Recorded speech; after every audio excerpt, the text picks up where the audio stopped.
Okay, let's keep reading A Series of Unfortunate Events by Lemony Snicket.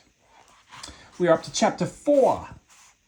The Baudelaire orphans copied the puttanesca recipe from the cookbook onto a piece of scrap paper, and Justice Strauss was kind enough to escort them to the market to buy the necessary ingredients.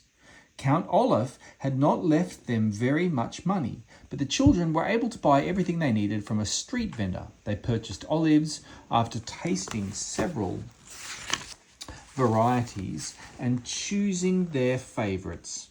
At a pasta store, they selected interestingly shaped noodles and asked the woman running the store the proper amount for 13 people, the 10 people Count Olaf mentioned, and the 3 of them.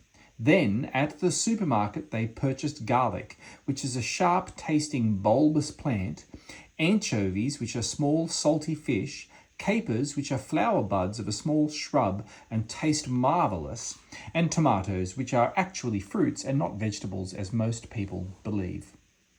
They thought it would be proper to serve dessert and bought several envelopes of pudding mix. Perhaps, the orphans thought, if they made a delicious meal, Count Olaf might be a bit kinder to them. "Thank you so much for helping us out today," Violet said, as she and her siblings walked home with Justice Strauss. "I don't know what we would have done without you." "You seem like very intelligent people," Justice Strauss said. "I dare say you would have thought of something. But it continues to strike me as odd that Count Olaf has asked you to prepare such an enormous meal. Well, here we are. I must go inside and put my own groceries away. I hope you children will come over soon and borrow books from my library." "Tomorrow?" Klaus said quickly. "Could we come over tomorrow?" "I don't see why not," Justice Strauss said, smiling. "I can't tell you how much we appreciate this," Violet said carefully, with their kind parents dead and Count Olaf treating them so abominably. The 3 children were not used to the kindness from adults and weren't sure if they were expected to do anything back. "Tomorrow, before we use your library again, Klaus and I would be more than happy to do household chores for you. Sunny isn't really old enough to work, but I'm sure we could find some way she could help you." Justice Strauss smiled at the 3 children, but her eyes were sad. She reached out a hand and put it on Violet's hair, and Violet felt more comforted than she had in some time. "That won't be necessary," Justice Strauss said. "You are always welcome in my home." Then she turned and went into her home, and after a moment of staring after her, the Baudelaire orphans went into theirs. For most of the afternoon, Violet, Klaus and Sunny cooked the puttanesca sauce according to the recipe. Violet roasted the garlic and washed and chopped the anchovies. Klaus peeled the tomatoes and pitted the olives. Sunny banged on a pot with a wooden spoon, singing a rather repetitive song she had written herself, and all 3 of the children felt less miserable than they had since the arrival at Count Olaf's. The smell of cooking food is often a calming one, and the kitchen grew cosy as the sauce simmered, a culinary term which means cooked over low heat. The 3 orphans spoke of pleasant memories of their parents and about Justice Strauss, who they agreed was a wonderful neighbour and whose library they planned to spend a great deal of time. As they talked, they mixed and tasted the chocolate pudding. Just as they were placing the pudding in the refrigerator to cool, Violet, Klaus and Sunny heard a loud booming sound at the front door as the front door was flung open, and I'm sure I don't have to tell you who was home. "Orphans!" Count Olaf called out in his scratchy voice. "Where are you, orphans?" "In the kitchen, Count Olaf," Klaus called. "We're just finishing dinner." "You better be," Count Olaf said, and strode into the kitchen. He gazed at all 3 Baudelaire children with his shiny, shiny eyes. "My troop is right behind me, and they are very hungry. Where is the roast beef?"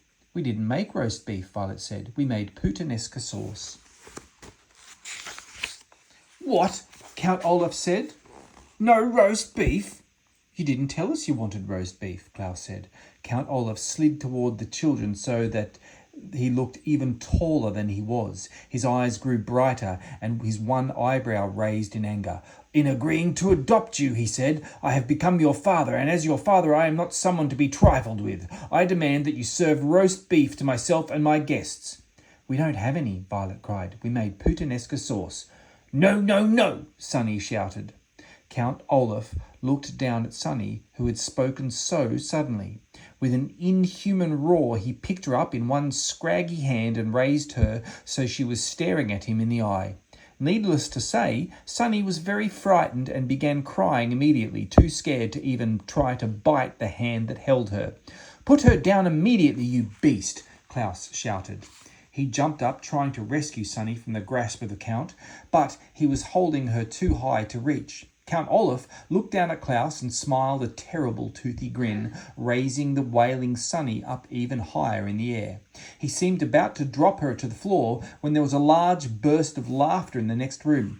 "Olaf! Where's Olaf?" the voices called out. Count Olaf paused, still holding the wailing Sunny up in the air, as members of his theatre troupe walked into the kitchen. Soon they were crowding the room, an assortment of strange-looking characters of all shapes and sizes.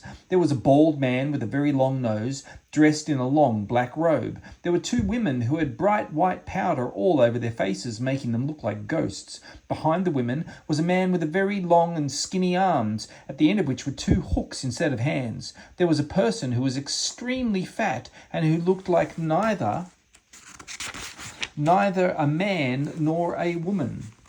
And behind this person, standing in the doorway, were an assortment of people the children could not see, but who promised to be just as frightening. "Here you are, Olaf," said one of the white-faced women. "What in the world are you doing?"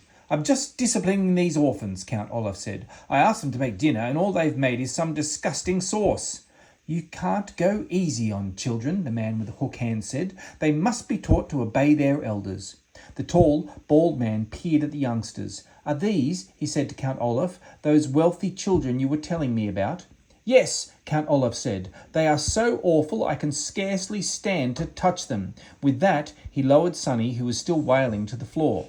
Violet and Klaus breathed a sigh of relief that he had not dropped her from the great height. "I don't blame you," said someone in the doorway. Count Olaf rubbed his hands together as if he had been holding something revolting instead of an infant. "Well, enough talk," he said. "I suppose we will eat their dinner, even though it is all wrong. Everyone, follow me to the dining room and I will pour us some wine. Perhaps by the time these brats serve us, we will be too drunk to care if it is roast beef or not." "Hurrah!" cried several members of the troupe as they marched through the kitchen, following Count Olaf into the dining room. Nobody paid a bit of attention to the children, except for the bald man who stopped and stared Violet in the eye. "You're a pretty one," he said, taking her face in his rough hands. "If I were you, I would try not to anger Count Olaf, or he might wreck that pretty little face of yours." Violet shuddered, and the bald man gave a high-pitched giggle and left the room. The Baudelaire children, alone in the kitchen, found themselves breathing heavily, as if they had just run a long distance. Sunny continued to wail, and Klaus found that his eyes were wet with tears as well. Only Violet didn't cry, but merely trembled with fear and revulsion, a word which here means an unpleasant mixture of horror and disgust. For several moments none of them could speak. "This is terrible, terrible," Klaus said finally. "Violet, what can we do?" "I don't know," she said. "I'm afraid." "Me too," Klaus said. "Hux!" Sunny said as she stopped crying. "Let's have some dinner," someone shouted from the dining room, and the theatre troupe began pounding on the table in strict rhythm, which is an exceedingly rude thing to do. "We'd better serve the puttanesca," Klaus said, "or who knows what Count Olaf will do to us."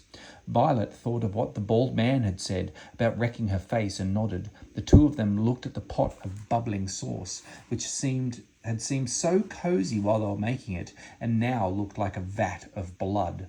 Then, leaving Sunny behind in the kitchen, they walked into the dining room, Klaus carrying a bowl of the interestingly shaped noodles, and Violet carrying the pot of puttanesca sauce and a large ladle with which to serve it. The theatre troupe was talking and cackling, drinking again and again from their wine cups and paying no attention to the Baudelaire orphans as they circled the table, serving everyone dinner. Violet's right hand ached from holding the heavy ladle. She thought of switching to her left hand, but because she was right-handed, she was afraid she might spill the sauce with her left hand, which could enrage Count Olaf again. She stared miserably at Olaf's plate of food and found herself wishing she had bought poison at the market and put it in the puttanesca sauce. Finally, they were through serving, and Klaus and Violet slipped back into the kitchen. They listened to the wild, rough laughter of Count Olaf and his theatre troupe as they picked at their own portions of food, too miserable to eat. Before long, Olaf's friends were pounding on the table in strict rhythm again, and the orphans went out into the dining room to clear the table, and then again to serve the chocolate pudding. By now it was obvious that Count Olaf and his associates had drunk a great deal of wine, and they slouched at the table and spoke much less. Finally, they roused themselves and trooped back through the kitchen, scarcely glancing at the children on their way out of the house. Count Olaf looked around the room, which was filled with dirty dishes. "Because you haven't cleaned up yet," he said to the orphans, "I suppose you can be excused from attending tonight's performance, but after cleaning up you are to go straight to your beds." Klaus had been glaring at the floor, trying to hide how upset he was, but at this he could not remain silent. "You mean our bed," he shouted. "You have only provided us with one bed."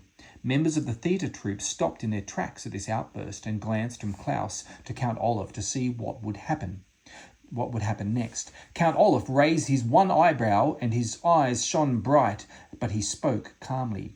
"If you would like another bed," he said, "tomorrow you may go into town and purchase one." "You know perfectly well we haven't any money," Klaus said. "Of course you do," Count Olaf said, and his voice began to get a little louder. "You are the inheritors of an enormous fortune." "That money," Klaus said, remembering what Miss Poe said, "is not to be used until Violet is of age." Count Olaf's face grew very red. For a moment he said nothing. Then, in one sudden movement, he reached down and struck Klaus across the face. Klaus fell to the floor, his face inches from the eye tattooed on Olaf's ankle.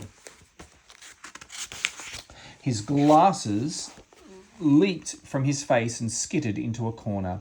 His left cheek, where Olaf had struck him, felt as if it were on fire. The theatre troupe laughed, and a few of them applauded as if Count Olaf had done something very brave instead of something despicable. "Come on, friends," Count Olaf said to his comrades. "We'll be late for our own performance." "If I know you, Olaf," said the man with the hook hands, "you'll figure out a way to get at that Baudelaire money." "We'll see," Count Olaf said, but his eyes were shining bright as if he already had an idea. There was another loud boom as the front door shut behind Count Olaf and his terrible friends, and the Baudelaire children were alone in the kitchen. Violet knelt at Klaus's side, giving him a hug to try to make him feel better. Sonny crawled over to his glasses, picked them up, and brought them to him. Klaus began to sob, not so much from the pain, but from rage at the terrible situation they were in. Violet and Sonny cried with him, and they continued weeping as they washed the dishes, and as they blew out the candles in the dining room, and as they changed out of their clothes and lay down to go to sleep. Klaus in the bed, Violet on the floor, Sonny on her little cushion of curtains. The moonlight shone through the window, and if anyone had looked into the Baudelaire orphan's bedroom, they would have seen 3 children crying quietly all night long.